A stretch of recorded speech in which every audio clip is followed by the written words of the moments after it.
أعوذ بالله من الشيطان الرجيم.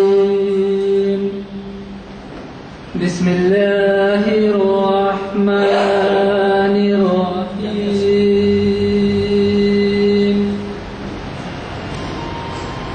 إذا جاء نصر الله والفتح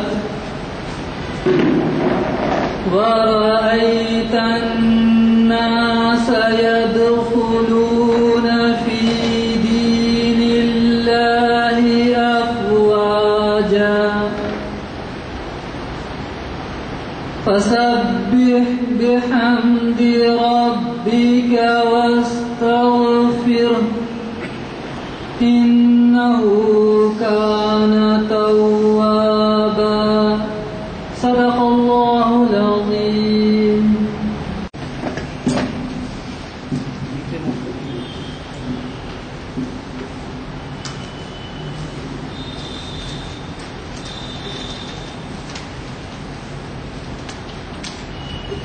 السلام علیکم. یہ وزاری صاحب کو حکم تھا کہ اقبال کو کوئی بولو، اور میں نے بہت زیادہ سوچے بغیر وعدہ کر لیا کہ ذوق و شوق پر آپ کی خدمت میں کچھ عرض کروں گا. ذوق و شوق اقبال کی نظم بال جبریل پہ ہے، اور اس نظم پہ جتنے مضامین لکھے گئے ہیں شاید ہی کسی اور نظم پہ اتنا زیادہ مضامین لکھے گئے ہوں. اس کا بہت کچھ تجزیہ ہوا ہے اور بہت سی اس کی تعبیریں ہوئی ہیں، اور بعض دفعہ یہ ہے کہ ان تعبیروں سے بعض گتھیاں سلجھ گئی ہیں، بعض مسئلے کھل کے سامنے آ گئے ہیں، بعض تھوڑے سے الجھ گئے ہیں. یہ تو جب گفتگو زیادہ ہوتی ہے تو ایسا ہوتا ہی ہے. ذوق و شوق اقبال کی نظم کئی لحاظ سے قابل غور ہے. یہ نظم ہے 5 بند کو مشتمل، ہر بند تقریباً 6 اشعار کا ہے. اس میں اقبال کی فکری دنیا پوری طریقے سے کار فرما ہے. اس میں ان کے روحانی تجربات کی انتہائی شدت اور ارتکاز کے ساتھ ہیں. ان کا تاریخی بصیرت ایک اور انداز میں جذبہ فرما ہے. اس کے ہر بند میں اقبال کی فکر کے جو طاقتور عناصر ہیں وہ اس شدت سے یکجا ہو رہی ہے کہ شاید اقبال کی کسی نظم میں اتنا زیادہ طاقتور اور توانا عناصر ایک ہی جگہ ایک ہی نظم میں آ گئے ہوں. فرمائیے کا سکتا ہے. اس لحاظ سے نظم اور زیادہ غور و تعامل کی لائق ہوتی ہے. دوسری چیز یہ ہے کہ شاعر جب شعر کہتا ہے تو عام طور پر کسی کیفیت سے دو چار ہو کر شعر کہتا ہے جس میں وہ سارے مضامین جو اس نظم میں یا اس تقریر میں آ گئے ہوں وہ پیش کیے جاتے ہیں. لیکن اس نظم کی جو صورتحال ہے وہ نہایت مختلف ہے.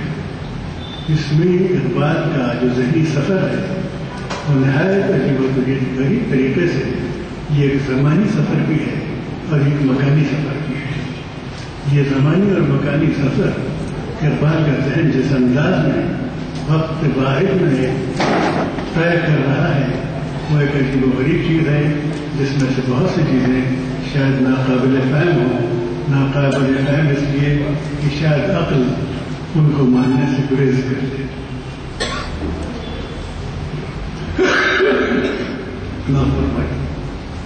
یہ نظم اقبال نے سن 1931 میں کہی ہے جبکہ وہ گول میز کانفرنس میں شرکت کے لیے ستمبر کے مہینے میں لندن گئے ہوئے تھے. وہاں سے واپسی میں وہ غالباً دسمبر کا مہینہ تھا، فلسطین میں بھی رکی اور وہاں جو موقع تھا وہ موقع میلاد النبی صلی اللہ علیہ وسلم کا تھا. اور زمانے میں مسجد اقصی میں جشن میلاد کی تقریریں ہو رہی تھیں اور رشید رضا خطاب فرما رہے تھے. اقبال جیسے عاشق رسول کے لیے یہ چیزیں بہت زیادہ جذباتی کی حامل ہوتی ہے. چنانچہ اقبال نے ان کی عربی تحریر کتنی سمجھی ہوگی، کتنا ٹھہرے ہوں گے، یہ تو پتہ نہیں ہے، لیکن ان کے ذہن کے میں جو اس وقت فکر جو کچھ پیدا ہوئی وہ ایک شدید کیفیت میں مبتلا ہوئے ہیں. اور یہ کیفیت ان کو جبکہ وہ فلسطین میں ہیں ان کو ٹرانسپورٹ کر کے سیدھا نواح مدینہ میں لے آتی ہے. اور یہ کیفیت بالکل ان کی ذہنی کیفیت ہے. اس کیفیت کے بارے میں یہ کہنا کہ محض ایک شاعرانہ کیفیت ہے میرے خیال سے بہت سادہ بات ہوگی. بلکہ بخاری شریف میں ایک بڑی عجیب حدیث شریف ہے کہ من رآنی فی المنام فسیرانی فی اليقظة، جس نے مجھے خواب میں دیکھا ہے بس قریب ہے کہ وہ مجھے بیداریوں میں دیکھے. اہل دل میں عالم اسلام میں ہر زمانے میں وہ لوگ بھی رہے ہیں جن کو زیارت نبی خوابوں میں نصیب ہوئی ہے اور بیداریوں میں بھی نصیب ہوتی رہی ہے اور ہوتی ہے. یہ ایک مسئلہ ہے جس کے بارے میں لوگ اختلاف کر سکتے ہیں، لیکن اقبال نے جس کیفیت کا اظہار یہاں کیا ہے اس سے اس بات کا پتہ چلتا ہے کہ وہ اس مکاشفے کی کیفیت سے گزر چکے ہیں. فلسطین سے نواح مدینہ جو گئے ہیں، اقبال کی مدینہ کی جغرافی کے بارے میں کتنی معلومات اس وقت تازہ تھی یہ تو ہم نہیں کہہ سکتے، لیکن ذکر نبی صلی اللہ علیہ وسلم کے ساتھ قصیدہ بردا کا ذہن میں آنا بالکل فطری تھا فطری تھا. اور بصیری نے بھی اپنے قصیدے کی تشبیہ میں یہ کیا کہ نواح مدینہ میں یہ کہا کہ نہر کاظمہ کی مہک آ رہی ہے اور کوہ عظم پر بجلیاں چمکا کے بادل گزر گیا ہے. ان دونوں تلازمات کا تسلسل اقبال کے تحت شعور سے ان کے فکر پر حاوی ہوتا ہے کہ قلب و نظر کی زندگی دشت میں صبح کا سما، چشمہ آفتاب سے نور کی ندیاں رواں، حسن ازل کی ہے نمور چاہ کے پر دیر وجود، دل کے لیے ہزار سور ایک نگاہ کرتیاں، سرخ و سبوت کبوت بدلیاں چھوڑ گیا سہارے شر کوہ عظم کو دے گیا رنگ برنگ تہلساں، گرد سے پاک ہوا برگ نقیل دھل گئے رہ گئے نواح کاظمہ نرم مثل پرنیاں. یہ جو سارا کاظمہ اور کوہ عظم یہ مدینے سے 1 اور 1.5 میل کے فاصلے پہ ہیں اور اقبال کھڑے ہوئے ہیں اہل فلسطین میں، لیکن جو منظر ان کے اوپر آ رہا ہے وہ نواح کاظمہ کے طلوع آفتاب کا منظر سامنے آتا ہے. اور یہ کیفیت ظاہر بات ہے کہ تخیلی کیفیت نہیں ہے بلکہ ان پر یہ حالت ظاہر ہوئی ہے، وہاں وہ اس کیفیت کو بیان کرتے ہیں. اور آج بجھی ہوئی گھر ٹوٹی ہوئی تناؤ گھر، کیا خبر اس مقام سے گزرے ہے کس نے کہا. اس کیفیت میں اقبال نے ان چیزوں کو دیکھا اور یہ ان کی اشارے کی زبان ہے کہ اس منزل سے اور بہت سے لوگ گزرے ہیں. یقیناً بصیری میں گزرا ہے کہ بصیری نے اس کا ذکر کیا ہے، لیکن آئی صدائے جبرائیل تیرا مقام ہے یہی، اہل فراق کے لیے شدوام ہے یہی. یہ شعر اقبال نے اس وقت نہیں لکھا ہے، جو ان کی کیفیت کو تھا ہوگا. اس نظم کا مسبقہ دیکھیں تو نظم 5 بند کی نہیں ہے بلکہ 7 بند کی ہے اور اشعار بہت زیادہ ہیں. اقبال نے قلمزد کر کے بعد میں اس کی تشکیل کی ہے، اس سے اندازہ ہوتا ہے. لیکن یہ اقبال نے اس پر لکھا ہے بند کا شعر کہ بند کا شعر لکھ کر بتایا کہ آئی سزائے جبرائیل تیرا مقام ہے یہی، اہل فراق کے لیے عیش دوام ہے یہی. یہاں لفظ فراق بہت بڑا کلیدی لفظ ہے. اقبال ہمیشہ وصل پر فراق کو کھولی ملتے رہے. کئی جگہ انہوں نے کہا ہے، یہ بھی کہا ہے کہ طول شناسی نوز شوق پہ میرز وصل چیز حیات دوام سوختنی ناتمام. تو یہ بھی پتہ نہیں ہے کہ وصل میں محبت مر جاتی ہے اصلی اور دوامی زندگی تو یہ ہے کہ فراق میں تڑپتے رہیں. تو عراق یہاں باقی عشق محمدی میں بھی اپنے فراق کو باقی رکھنا چاہتے ہیں. ممکن ان کو ڈر ہو کہ سلسال میں پتہ نہیں کیا ہو، لہذا وہ یہاں بھی فراق پسند کرتے ہیں اور ان کا تھوڑا سا فاصلہ یہاں ہے.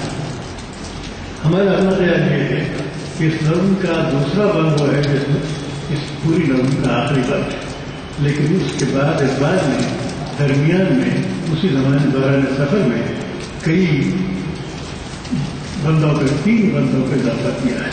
اور ان جو بند انہوں نے اضافہ کیے ہیں اس کے اندر اقبال اپنے فکری اور اپنے روحانی قرب کو سامنے لے کے آتے ہیں. دوسرے بند میں وہ یہ چیز شروع کرتے ہیں، اس سے کہوں کہ زہر ہے میرے لیے میرے حیات، کونا ہے بزم کائنات، تازہ ہے میرے واردات، کیا نہیں اور غزنوی کارگہ حیات میں بیٹھے ہیں کب سے منتظر رہتے حرم کے سولنات. اقبال کو شروع سے یہ تھا کہ ان کی بات کوئی سمجھ نہیں رہا ہے. رفتہ رفتہ لوگ سمجھے گئے دن کے تناسب ہیں جمن میں، یہاں میرے راستہ اور بھی ہیں. لیکن اقبال جس علمی سطح پر جس روحانی سطح پہ پہنچ چکے تھے، ان کے جو تجارب تھے نہ تو اس کو صوفی پوری طریقے سے سمجھ سکتا تھا نہ ملا سمجھ سکتا تھا. اور اقبال کے لیے یہ بڑا مسئلہ تھا کہ جن مسائل کو سمجھ رہے ہیں، جن کا حل وہ ڈھونڈ رہے ہیں، وہ ان کو پہنچائیں، اس کو کیسے پہنچائیں. یہ تکلیف ان کو بہت دنوں تک رہی اور اس سے ان کی بڑی ایک خوبصورت نظمیں بانگلہ سے لے کر آپ کے درب کریم تک پھیلی ہوئی ہے. اس میں بہرحال یہی کہتے ہیں کہ کوہنا ہے بزم کائنات، تازہ ہے میرے والدہ. سوسائٹی میں دیکھا جائے تو اس کی ساری روایات رسوم اتنی پرانی ہیں کہ ان کے اندر کوئی زندگی ہے نہیں. اور اقبال کی روایات بہت تازہ ہے. اور آپ کو تو اندازہ ہے کہ کسی تازہ فکر کا کہنا کتنے بڑے انتشار کو راستہ دینے کے برابر ہوتا ہے. کس کس طریقے سے شاعر نے کبھی شعر کے پھیلائے میں، کبھی اور انداز میں اپنی باتوں کو پھیلا کر لوگوں کے ذہن میں تغیر اور انقلاب لانے کی کوشش کی. ذکر عرب کے سوز میں، ذکر عجم کے ساتھ میں، وہ کہتے ہیں کہ میں جا کے عرب کے خیالات پڑھوں یا عجم میں آ کے یہاں دیکھوں.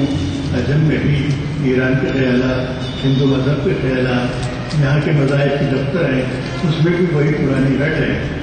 تیرے قسم کرتے کہ کچھ ہو گئے پرانے، یہ تو انہوں نے پہلے بھی ذکر کیا تھا. اور عرب میں بھی یہی ہے کہ ان کے اندر کوئی جدت افکار ہی نہیں ہے. ذکر عرب کے سوز میں، فکر عجم کے ساتھ میں، نئے عربی مشاہدات، نئے عجمی تفریحات، قافلہ اعتراض میں ایک حسین بھی نہیں ہوں. گرچہ افزار بھی یہ سوئے رش کا مسئلہ.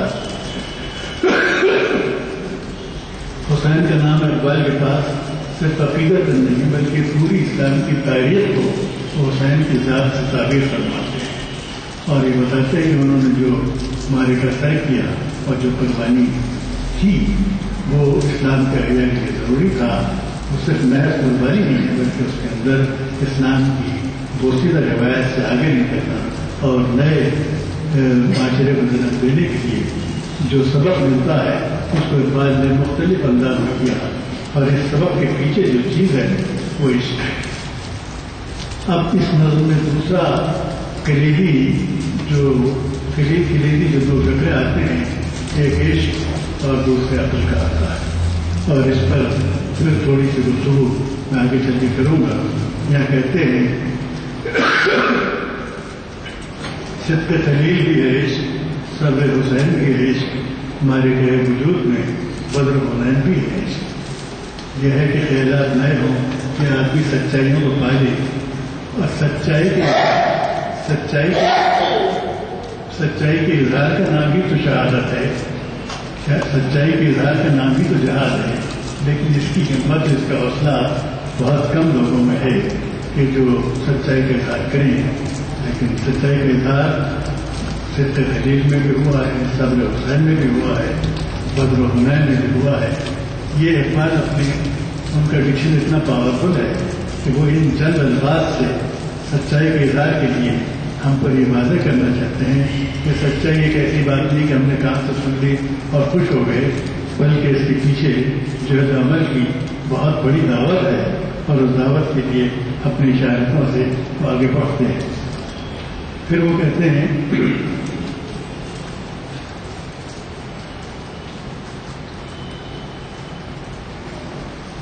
نبی کریم، اب یہاں پر جو ہے ایک احساس یہ ہوتا ہے کہ اقبال جہاں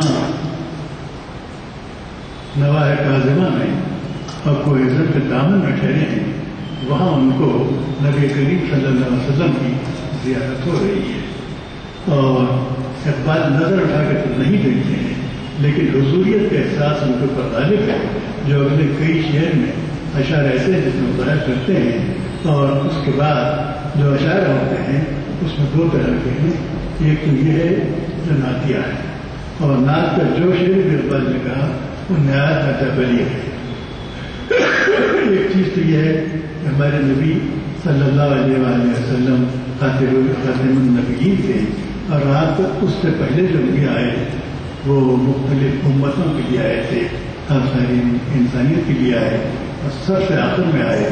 سب سے آخر میں آنے کو اقبال ناظر کا تعبیر کرتے ہیں کہ آیا کائنات کا معنی دیر کیا، کائنات کی جو آیت ہے اگر اس کا سب سے آخری معنی نکلے دیر سے تو وہ آپ کی ذات اکرم ہے جس سے یہ ذاتمہ نکلے ہیں۔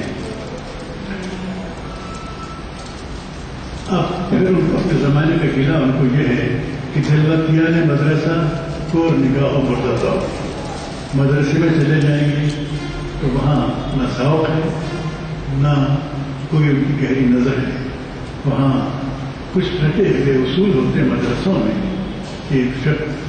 اصول تفسیر، اصول حدیث، اصول فقہ، کچھ مسائل، یہ چیزیں پڑھا کر بس پہلے فضیلت باندھی جاتی ہے اور اسی میں آدمی چلتا ہے۔ اور دینی ہمارے جو مدرسے ہیں اس میں کچھ نہ کچھ کوششیں ہوئی ہیں، لیکن دینی مدرسے کی فضا اس قدر سخت ہے کہ اس کے اندر تحریک پیدا کرنا یا اس کے اندر نظر فکر کو لانا یہ بے انتہا مشکل کام ہے۔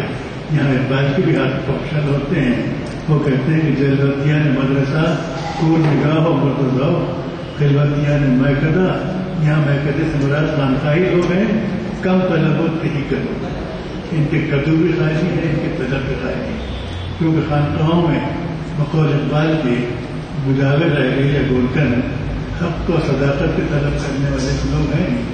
ایک زمانہ تھا کہ خانقاہ ہوتی تھی جہاں صاحب ارشاد بیٹھتا تھا اور اپنی تلقین کیا کرتا تھا۔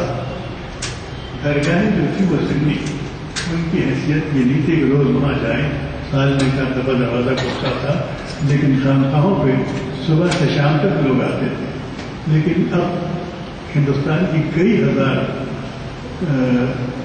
درگاہوں میں خانقاہوں کا وجود باقی ہے، اب بھی ہیں 15-17 جگہ ایسی ہیں ہندوستان میں جہاں اب بھی لوگ خانقاہوں میں بیٹھتے ہیں اور رشد و ہدایت کا کام جو کچھ کرنا ہے کرتے ہیں۔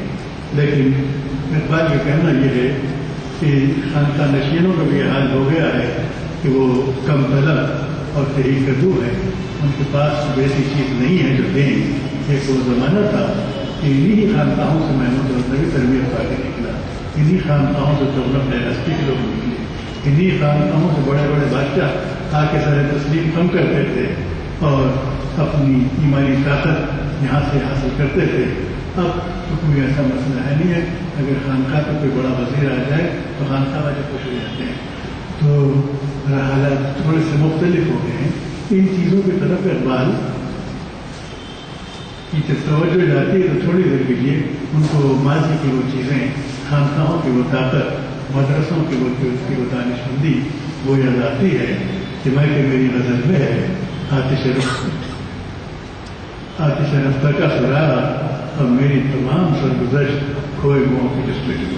اور پھر یہ کہتے ہیں کہ جو دعوتواں پہلے خانقاہوں میں تھی، جو علم بصیرت پہلے مدرسوں میں تھی، وہ کوئی بھی چیزیں میں دوبارہ نہ ہوں۔ اقبال کے اندر احیا پسندی کی لہر تو آتی ہے، لیکن یہ کوئی زیادہ پائیدار ذہن نہیں ہے، کیونکہ غیر پسندی بجائے خود کوئی اچھی چیز نہیں ہے، لیکن شعری جذبے میں کام دیتی ہے۔ آدمی کو اپنا زمانہ سمجھنا اور اپنے زمانے کے لحاظ سے آواز اٹھانا بہت زیادہ ضروری ہے، کیونکہ جو باتیں پہلے کی گئی بالکل وہ دہرائی نہیں جا سکتی، تاریخ اس کی متقاضی نہیں ہوتی۔ پھر ان کو اپنا احساس ہوتا ہے کہ نہیں، میرے یہاں تازہ فکر ہے اور نیا تجربہ ہے، میرے پاس کہنے کے لیے کچھ باتیں ہیں۔ پھر یہ جو اپنے آپ کو تھوڑے سے تعلی کرتے ہیں، بڑی سچ ہے یہ کہ میرے باد صبا کی موج سے نشو و نمائی خار و خس، اور میرے نفس کی موج سے نشو و نمائی آج۔ ٹھنڈی ہوا چلتی ہے باد صبا کی تو گھاس کو اس میں نمی آتی ہے اور سبزہ شاداب ہوتا ہے، یہ اس کے لیے ہے، لیکن میری سانس سے آپ کی آرزویں تازہ ہری بھری ہوتی ہیں۔ میرے نفس کی موج سے نشو و نمائی آرزو، اور سب سے بڑی چیز آرزو کا پیدا ہونا ہے، کیونکہ جب تک جس قوم میں آرزو نہ ہو وہ کچھ کر ہی نہیں سکتی۔ دوا ہر دکھ کی ہے، مجروح ہے تیرے آرزو رہنا، علاج زخم ہے آزاد احسان رجوع رہنا۔ تو آرزو پیدا کرنے کے اس بات میں بہت کوشش ہے۔ آج ہم یہاں دیکھتے ہیں کہ طالب علموں میں جاتے ہیں، ڈگری لینا چاہتے ہیں، پڑھنے کا مکتبوں میں یہ حال ہے، دستار کی اہمیت ہے آرزو کی۔ یہ جو چیز ہے کہ کسی بھی قوم میں جب کسی چیز کی آرزو باقی ملے وہ کوئی بہت بڑا مستقبل پیدا نہیں کر سکتی اور اپنے حالات سے باہر نکل نہیں سکتی۔ اور اس کا اقبال نے وہ اکیلا بھی کیا ہے، اور اپنی شاعری میں انہوں نے آرزو کی نشوونما کا ساز و سامان کیا ہے، جس کا ایک اثر اس میں بھی ہے۔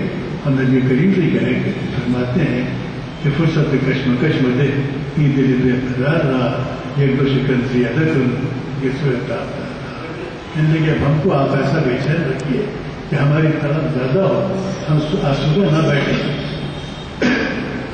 نبی کریم سے درخواست کرنا یہ شاعرانہ پہلو ہے۔ علی نے بھی کہا تھا اے خاصا نے رسول وقت دعا ہے، امت کو تیری آ کے ایسے وقت پڑا ہے۔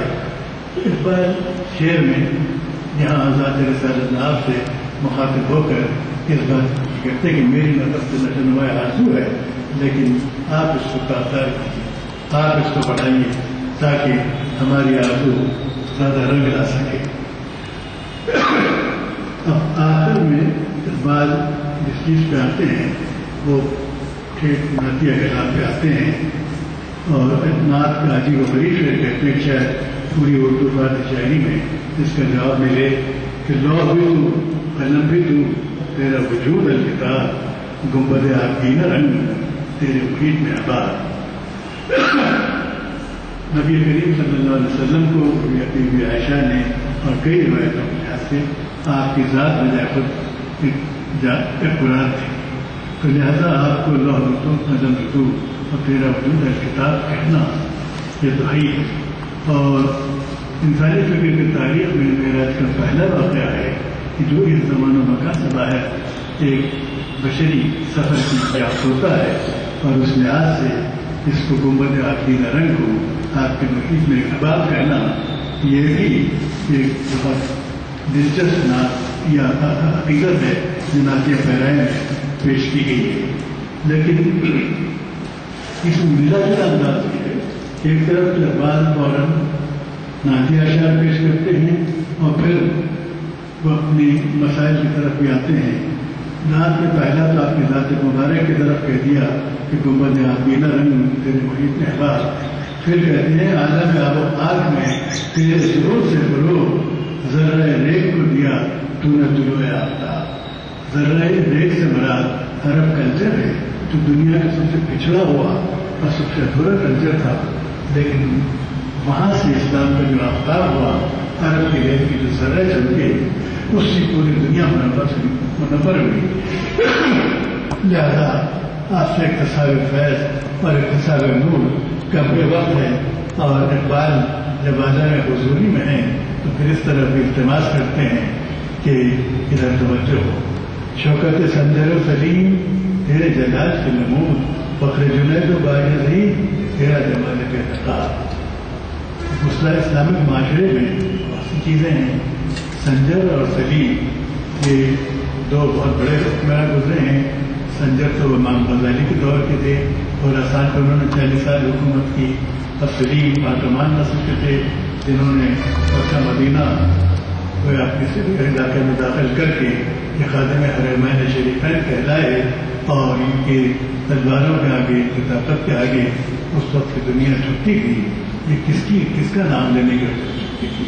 آپ ہی کا نام لینے کی وجہ سے جھکتی تھی. لہٰذا یہ بتایا گیا ہے کہ وہ سنجر ہو یا وہ سلیم ہو وہ آپ کے نام لیوا تھے. وہ آپ کی جلال پیدا دیا. شوکت سنجر و سلیم زیر جلال کی نمود یہ نبی کریم صلی اللہ علیہ وسلم کے جلال کی نمود تھے. فخر جنید و باجزید تیرا جمال آیا. دنیا سے ہٹ کر دینی معاملات میں اور خانقاہوں میں جائیں گے تو حضرت جنید بغدادی اور باجزید بستامی ان لوگوں کا سب فخر سامنے آئے گا جن کی وجہ سے بڑی بڑی طاقتیں ان کے آگے جھکتی تھی اور ان کی روحانی توانائی کا ریکارڈ آج تک موجود ہے. اور یہ نبی کریم صلی اللہ علیہ وسلم کے نام لیوا تھے اور دیگی جمال نبوت تھا جو ان کے کردار میں کسی حد تک نمایاں ہو رہا ہے. شوق تیرا اگر نہ ہو میری نماز کا امام میرا قیام بھی ایجاد میرا سجود بھی ایجاد. اگر بات بتاتے ہیں کہ ذات نبوی یا عشق نبوی ہے وہ میرا امام ہے اور اس کی وجہ سے میری نماز میں میری کلام میں ایک حضوریت کی کیفیت بھی ہے. اب اس حضور میں جو اقبال کو ذات نبوی سے حاصل ہوا ہے اس میں دو بہت بڑے کرشمے ہوتے ہیں. ایک طرف تو یہ ہے کہ انسان عقل کی منتہا پہ جائے. دوسرا کمال یہ ہے کہ وہ عشق کی منتہا پہ جائے. اور عشق اور عقل کی جو منطق ہے یہ بڑی پیچیدہ ہے. خاص طور پر اگر آپ سائنس کے لحاظ سے دیکھیں تو عقل تو سب کی سمجھ میں آئے گی. آج پوری دنیا عقل پہ چل رہی ہے لیکن دل کا جو استعارہ ہے دل تو ڈاکٹر شمشاد بیٹھے ہیں وہ تو گواہی دیں گے کہ دل میں تو کچھ سوچ ہوتی نہیں. اور سائنسی طریقے سے دل کا کوئی رول انسان کی نفسیاتی عالم میں بالکل نہیں ہے. اور یہ بات میں پہلے بھی کہہ چکا ہوں. یا تو یہ ہے کہ یہ بات غلط ہے یا یہ ہے کہ سائنس ابھی اتنے پیچھے ہے کہ وہ دل کے رول کو پہچان نہیں پائی ہے. قرآن مجید بار بار دل کی طرف متوجہ کرتا ہے. آپ قرآن مجید سے پہلے اپنشدات میں اور دوسرے دینی صحیفوں میں چلے جائیں اس میں بھی دل کا مسئلہ پہلے آتا ہے. اور دل کو اور یہی وہ فرق ہے جہاں سے مذہب اور غیر مذہب میں ایک بنیادی فرق آتا ہے. ایشیا کے لوگ جو ہم یہاں بیٹھے ہیں ہم لوگ دل کی بات آسانی سے سمجھ لیتے ہیں. رفتہ رفتہ ہمارے سمجھنے کی صلاحیت بھی بگڑتی جا رہی ہے کیونکہ اب یہ کہنا کہ مشرق میں ایسا ہوتا ہے مغرب میں اب تو سب کا یہ ویسے ہی ہوتا ہے. لہذا وہاں جو ہو رہا ہے وہ یہاں بھی ہو رہا ہے.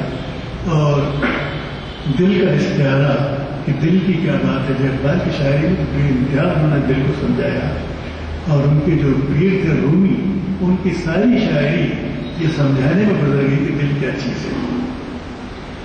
اور جب تک دل کے معنی نہیں سمجھیں گے اس وقت تک دینی رموز کو دینی حقیقتوں کو اور عشق کے معنی کو سمجھنا آسان کام نہیں ہے. اقبال یہ کہتے ہیں کہ میں نے عشق نبوی سے دونوں چیزیں سمجھا پائی. ایک تو میری عقل جو تھی اس کی غیاب و جستجو ہے اس کو بھی نشو نما ملا اور میرے عشق کی جو دولت تھی اس کو اضطراب میں ملا.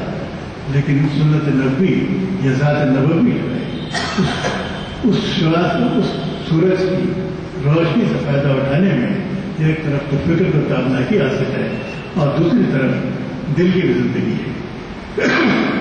یہ بات سائنٹیفک طور پر نہ اقبال ثابت کر سکتے ہیں نہ میں ثابت کر سکتا. لیکن ہماری پوری مشرقی روایت اور ہزاروں سال سے اپنشدات سے چلی ہو. ایران میں آیا وسطاس میں ہو پھر بہت بعد میں اسلام تو نیا مذہب ہے جو تمام مذاہب کو تازہ کرنے والا ہے. قرآن میں بھی اس چیز کی بات آئی ہے اور پورا اسلامک لٹریچر وہ قلب کی زندگی پر زیادہ ہے اور اس طرف اس نے توجہ دلائی کی. لیکن اب ہو کیا رہا ہے کہ کوئی تعلیم میں ایسا جز تو ہے نہیں سوائے شعر شاعری کے جو دل کی زندگی اور قلب کی زندگی کی طرف لوگوں کی توجہ دلا سکے اور نوجوان نسلوں میں اس کی جوت جگا سکے. ہو یہ رہا ہے کہ ہم لوگ ایک عقل کی مشین میں پھنسے ہوئے ہیں اور یہ جو ہو رہا ہے صبح ہو رہی ہے ہم اپنے کام پہ جا رہے ہیں ہم کمپیوٹر میں ہیں ہم ویب سائٹ میں ہیں اور ہم اپنی چیزوں میں لگے ہوئے ہیں. اس میں کوئی ایسا سوچنے کا موقع آتا ہی نہیں جہاں ہم دل کی طرف توجہ دے سکیں. تو لہٰذا یہ جو گردش ایام ہے اس ایام کی وجہ سے اس سحر و شام کی وجہ سے روشنی نہیں مل رہی ہے بلکہ جسے تو ماڈرنٹی کہتے ہیں ماڈرنٹی کی وجہ سے اقبال کی اصطلاح میں اندھیرا پھیل رہا ہے. اس پوری نظم میں دو سورج ہیں. ایک سورج تو وہ ہے جہاں چشمہ آفتاب سے نور کی ندیاں رواں ہیں یہ تو عشق کا سورج ہے لیکن دوسرا ہے تیرا و تار ہے جہاں گردش آفتاب سے اور ایک سورج ایسا ہے جو بجائے روشنی کے اندھیرا پھیلا رہا ہے اور یہ اندھیرا عقل کا ہے. تو اب اقبال کی ساری کوشش اس سے باہر نکالنے میں لگی رہی ہے. یہ نہیں بانگ درا کے زمانے سے اقبال عشق اور عقل اس موضوع پہ آئے ہیں اور آخر تک اس موضوع پر بڑھے ہیں اور انہوں نے عشق کا چراغ جلانے عشق کی جوت جلانے کی بہت زبردست کوشش کی ہے. اس میں انہوں نے نہ صرف اسلام بلکہ دوسرے مذاہب کو بھی دیا ہے اور سب کو انہوں نے اس کے اندر چونکایا ہے. اب چونکہ وہ ایک ایسے موقع پہ ہیں جہاں وہ حضور رسالت باب میں موجود ہیں تو ایسے موقع پہ کہتے ہیں تیری نظر میں ہے نہ تیرا اوتار ہے جہاں گردش آفتاب سے تب ضمانت تازہ کر جلوہ بے نقاب سے. کیونکہ عشق کا سب سے بڑا چراغ آخر زمانے میں انسانیت تاریخ میں بہت چراغ پہلے لیکن ظہور نبوی سے آخری دفعہ سب سے بڑا عشق کا چراغ جلا اور عقل کو رہنمائی ملی. اس کو طب زمانہ کو جلوہ کے حجاب سے دوبارہ تازہ کرتے یہ اقبال کا التماس بارگاہ نبوت میں ہے.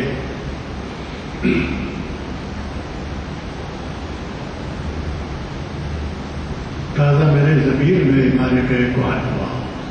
اب یہ جو عقل اور عشق کا جو مارکہ ہے یہ بہت زمانے قدیم سے ہے اور اقبال کے ضمیر میں یہ مارکہ پھر تازہ ہو رہا ہے اور اقبال اس نتیجے کو پہنچتے ہیں کہ عشق تمام مصطفیٰ عقل تمام بول رہا ہے.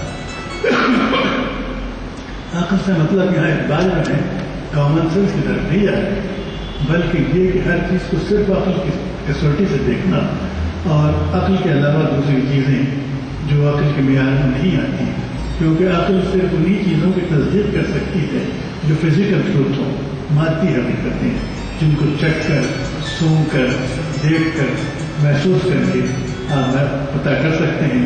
لیکن جو چیزیں آپ کے حواس سے خمسہ کے گرفت میں نہیں آتی وہ سائنسی طور پر تو وجود نہیں رکھتی ہیں لیکن حقیقت حواس سے خمسہ سے آگے بھی ہے. اقبال یہ کہتا ہے کہ پانچ آواز اگر اسی پہ چلے جائیں یہ وہ لہبی ہے لیکن قلب کی آنکھ سے اگر دیکھیں تو اس تمام مصطفیٰ اور مصطفیٰ ہی کے راستے سے یہ چیز چلے گی. لیکن عملی زندگی میں یہ ہوتا ہے عشق اور عقل کی یہ جو کشاکش ہے عشق تو عقل تو ایک الگ انداز میں لے جاتی ہے لیکن عشق اپنے آپ کو سمجھاتا ہے گاہ بہیلا بھی گرد گاہ بزور بھی کشر. عشق کبھی کبھی بہانے کر کے آپ کو جگہ بڑھتا ہے اور کبھی کبھی زور سے دباؤ میں لا کر آگے لے جاتا ہے. یہاں تک آ کر اقبال عشق اور عقل کی منظر کو پیش کر کے بارگاہ مصطفی میں اس بات کی کا التماس کرتے ہیں کہ آپ اپنا ایسا جلوہ دکھائیے کہ زمانے میں اس کا چراغ روشن ہو اور عقل کو اس کا اپنا راستہ ملے. اور اس موقع پر اقبال اگرچہ سامنے ہیں لیکن اقبال آنکھ اٹھا کر نبی کریم صلی اللہ علیہ وسلم طرف کی جانب دیکھنے کی ہمت نہیں کرتے. کہتے ہیں اہل وصال میں مجھے حوصلہ نظر نہ تھا اہل وصال میں مجھے حوصلہ نظر نہ تھا گرچہ بہانہ جو رہی میری نگاہ بے ادب میری نگاہ اگرچہ چاہتی تھی کہ آپ اٹھا کے دیکھ لیں. نگاہ بے ادب کا بہانہ جو رہنا اور نہ دیکھ سکنا اس میں دو مطلب ہوتے ہیں. ایک حقیقت یہ ہے کہ اقبال کی اتنی ہمت ہی نہیں ہوئی کہ وہ جسارت کر کے دیکھ لیتے اور دوسرے پھر یہ تھا ان کا کہ جو فراق میں اور جو جدائی میں تڑپ ہے وہ ختم نہ ہو جائے، لہذا گرمیاں آرزو فراق، شوری شہائے ہو فراق، موج کی جستجو فراق، قطرے کی آبرو فراق، یا قطرے کی حیثیت سے اقبال اپنی آبرو بتا کر بارگاہ رسالت سے باہر آتے ہیں اور آپ کی خدمت میں یہ ایک شاعرانہ تحفہ پیش کرتے ہیں۔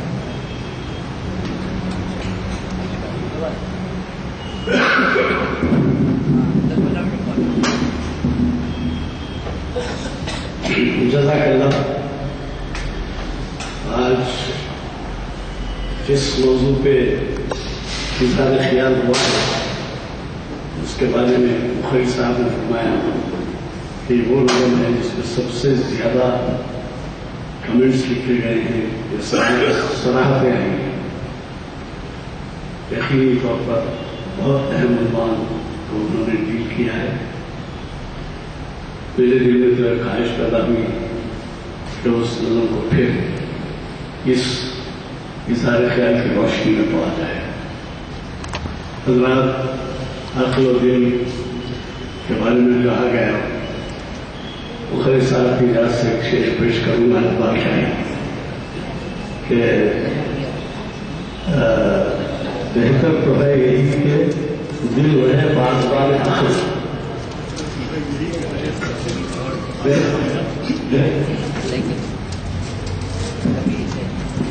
بہتر ہے دل کے ساتھ رہے پاس پاس، لیکن کبھی کبھی اسے تنا بھی چھوڑتے ہیں۔ تو اس کی موضوعیت کے لحاظ سے مجھے خیال آیا اس کا، اور آج کے لیے جبکہ تاریخی، جیسے کہ میں نے آپ سے پہلے ہی کہا ہے کہ 13واں سال یا 14واں سال شروع ہو رہا ہے ہماری اس محفل کا، تو اس سے بہتر تحفہ ہمیں نہیں مل سکتا تھا۔ ایسی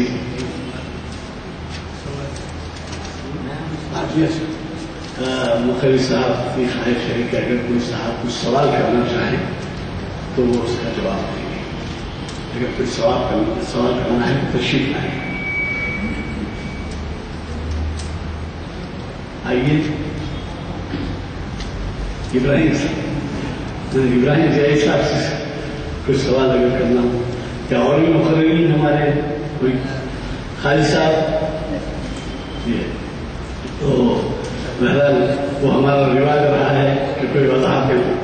اور آج کے اس کتاب کی روشنی میں میں مخرج صاحب سے خواہش کروں گا، آپ کو تو معلوم ہے کہ وہ لندن بیسڈ بھی ہیں، تو اس طرح سے ان کا آنا جانا کم ہوتا ہے، 6 مہینے کبھی یہاں 6 مہینے وہاں۔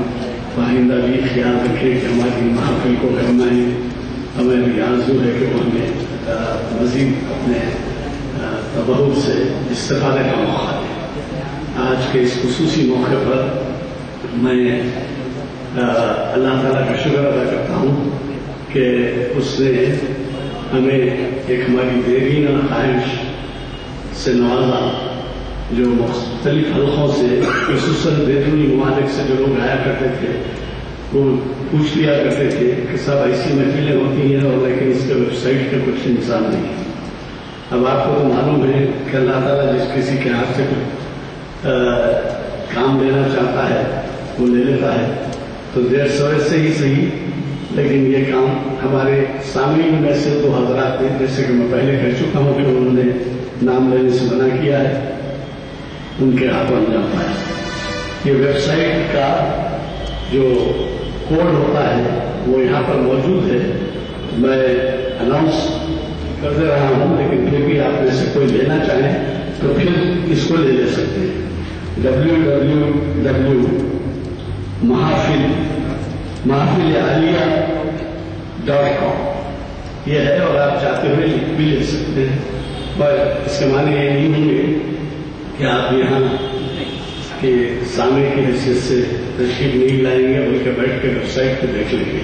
یہ ویب سائٹ ان لوگوں کے لیے ہے جو طرح مشکلات میں ہوتے ہیں یا فاصلہ ہوتا ہے، کوئی عدالت وغیرہ کی وجہ سے نہیں آتی، تو آپ ان محفلوں کو گھروانا نہ چھوڑیے، کہیں ایسا نہ ہو کہ ویب سائٹ کی وجہ سے ہماری حاضری متاثر ہو، اس کا خاص طور پہ خیال رکھیں۔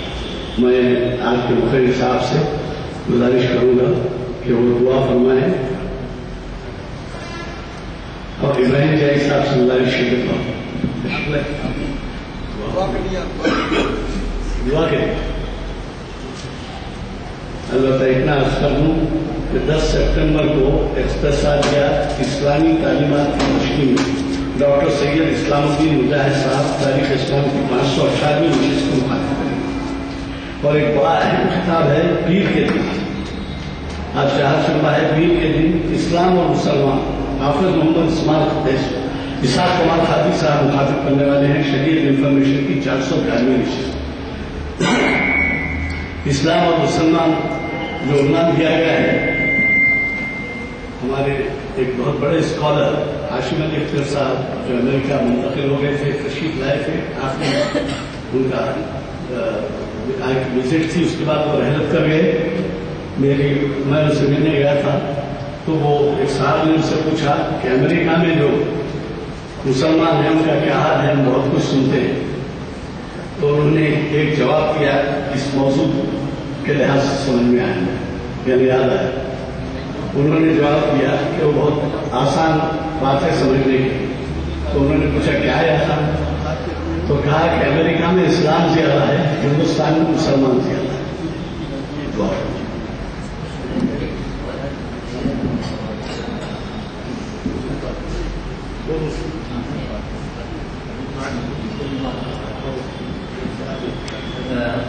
بھائی نہیں سر.